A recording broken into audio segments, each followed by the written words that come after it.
Right, team. Hope we're all good. I will say one thing to kick this training off. I do apologize for the lack of aesthetics in this presentation. I do just want to get this information out because I think it is so relevant inside the team just now. And I wanted to put out a training that is going to hit home for a lot of us, and that is stress on the body. All too often we just focus on the stress and the fatigue and workload that's placed on the body through training. But in this presentation, in this video, we're going to go over all the different stresses that we need to take into consideration,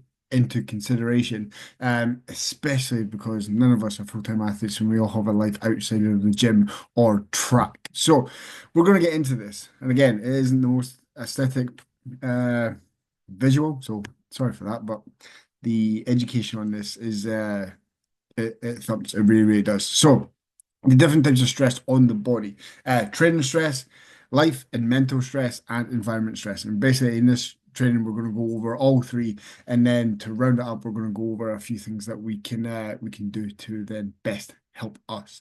Because at the end of the day, stress on the body stops us from being in the most optimal position to then absorb training load, training stimulus, and then adapt and grow and progress from the training that we're trying to do. All right, so let's get into this.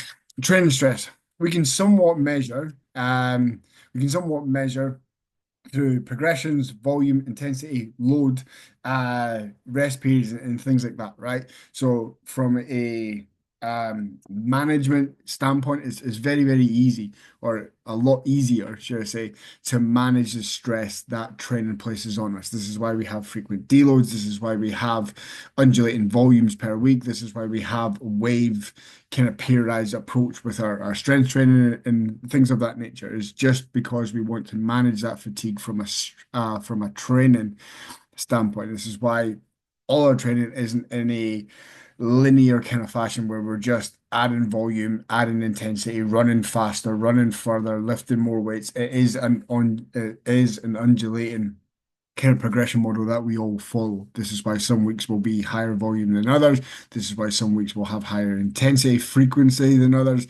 This is why we'll have frequent deloads within our strength work, and so on and so forth. So this is why it's a lot easier to manage our training, our fatigue and our stress on the body through training. But some of the things that are pretty impossible for us to really plan and monitor and manage is life and mental stress. It's very hard to measure, normally unplanned and not considered within a training phase. Again, like what I said at the start, we are very good at just focusing on the amount of fatigue that the body is under from a training standpoint, but from a life and mental kind of standpoint, it has a very, very similar effect physically to our body. Our CNS system can get cooked from just that overall life and mental stress. So it needs to be taken into consideration. It absolutely needs to be. All right. Stress on, like, say, mental stress on the body has a very similar effect to like a tough threshold session, for example, So we wouldn't then follow a tough threshold session with another tough threshold session, would we? So when life is really stressful, when we do have unplanned mental fatigue and stress on the body, um, we need to make sure that training is adapted around current life situations. This is why I always say training is all about fitting around your lifestyle, not we have this training and you need to revolve your life around that. Is the complete opposite way. We are professional athletes. We do have lives outside of this. We do have careers. We do have homeless. We do have families. We do have all these other things, all these other spinning plates, and all these hats, different hats that we wear. So if we're not looking at that and taking them into consideration, then we're not putting our body in the best possible position to then again, as I said at the start, absorb the training that we're trying to do and trying to progress from and get better from. Your body's just not going to want to uh, adapt from the training stimulus that we're trying to create. Okay, so we need to make sure that we are taking life into consideration as well. The things that mental stress or life stress can actually put on us are just listed here. So increases in heart rate, raises blood pressure, diverts blood flow to the muscle. So like when we're looking at strength training and things like that, it definitely impacts that. Drives sugar and fat into the bloodstream, inhibits digestion, reduces appetite, which all has an energy cost. All of this has an energy cost. Okay. And obviously, when we have a lack of appetite, when training volume isn't adjusted or adapted, or just training intensity is not adjusted or adapted to current life situations, and we're not just able, our body's not able to push the extra food and the extra energy that's needed because of life stress, because of mental stress. Again, we're then just going to be putting ourselves in a bit more of a deeper fatigue hole, which again, if we continue to do that process, we're then going to be racing into fatigue. Our body's then just going to find it a lot more challenging, a lot more difficult, to dig out of that fatigue hole, if you want to call it something. Um, and then again, when it comes into uh, other recovery metrics like our sleep, that's going to be impacted as well. Okay, so this is why it's so important to highlight and be aware of life stress, mental stress, and things like that. Okay. Environment stress again, this one here doesn't really get talked about all that often, and it's something I think again we need to pay attention to. For those of you who've worked with me for a while and we've done several races together, you'll know that I absolutely hate you hanging around the venue hours and hours and hours before your race because of that environmental stress. Being in that environment that you're about to race in for hours and hours and hours pre-race is going to fatigue you. 100% is. It is going to increase your heart rate. It is going to increase blood pressure. Adrenaline is going to spike and dehydration drops. And couple some of them together, appetite might go as well because adrenaline is so high.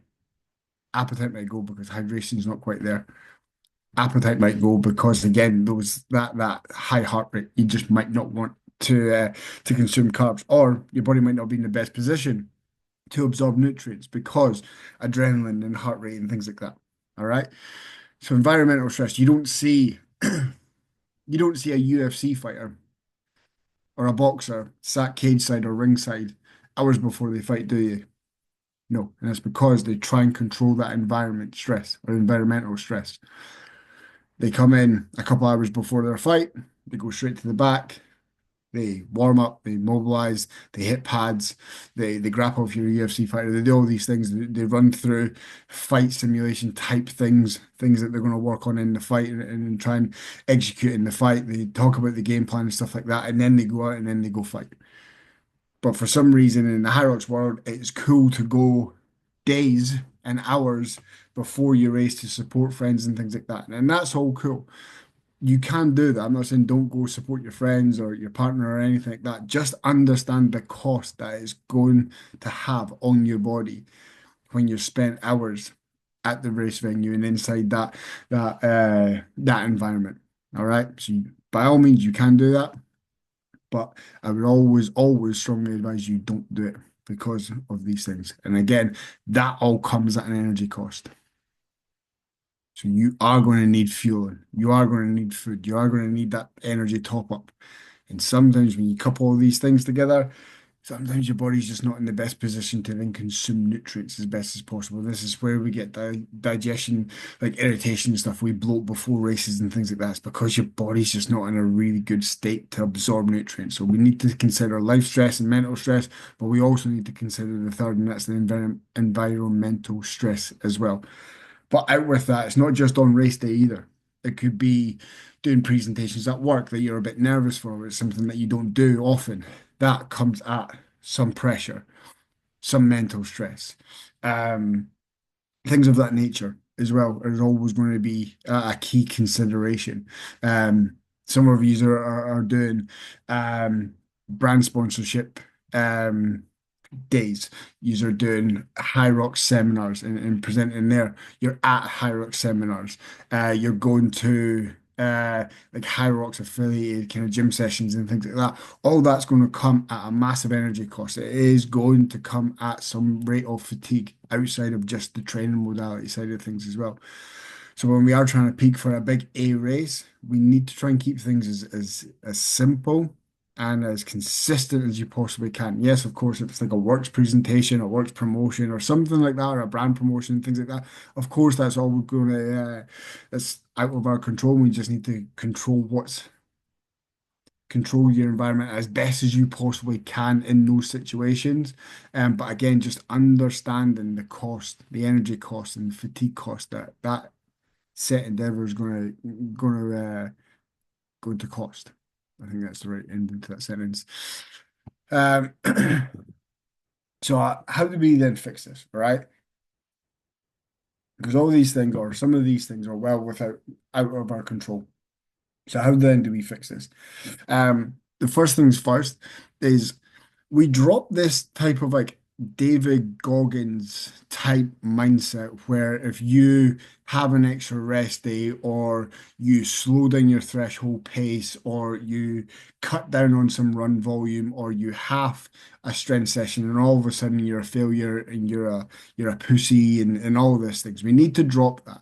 That's not how elite athletes operate. All right. So that would be the first thing. You dropping your threshold pace down, you dropping your aerobic pace down, you dropping a training session to then help recovery, is just what your body needs. Okay. So when life stress is at a high, mental stress is at a high, if your environment has changed on from one week to another. And that all comes at a stress cost and fatigue cost. We need to be aware of that. It's not you being a wet wipe. It's you just being aware. It's you having maturity as an athlete and understanding, right, doing this big threshold session is probably not the best thing that my body needs right now.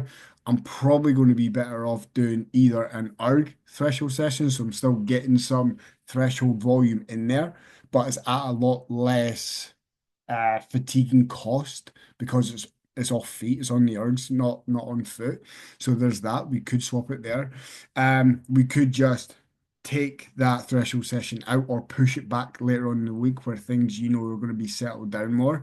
And we could just swap sessions for an aerobic session or an aerobic bike session, a brick session, an upper body strength session, whatever it may be, a lighter session, and we push that threshold session back a day or two.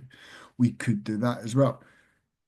But I think the key thing here is use me as much as you possibly can. Swapping sessions around, adjusting your training week around your current lifestyle is always going to be key to your success as an athlete, 100% of the time. So how we fix this is just being aware of your current environment, your current situation, and how do we work with it rather than your current situation or you trying to work against your current situation.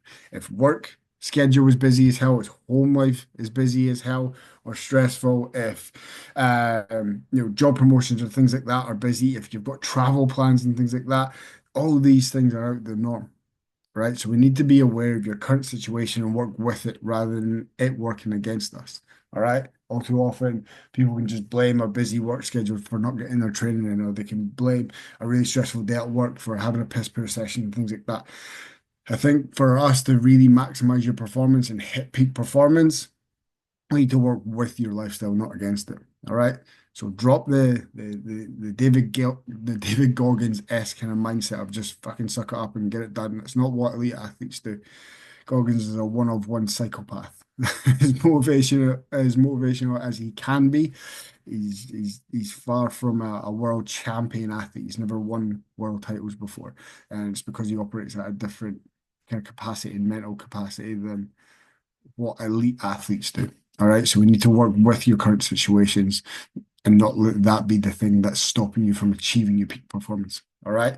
So I hope this one helped, team. We are peaking. There's a lot of us peaking for really, really big races in the next couple of months, from now until August.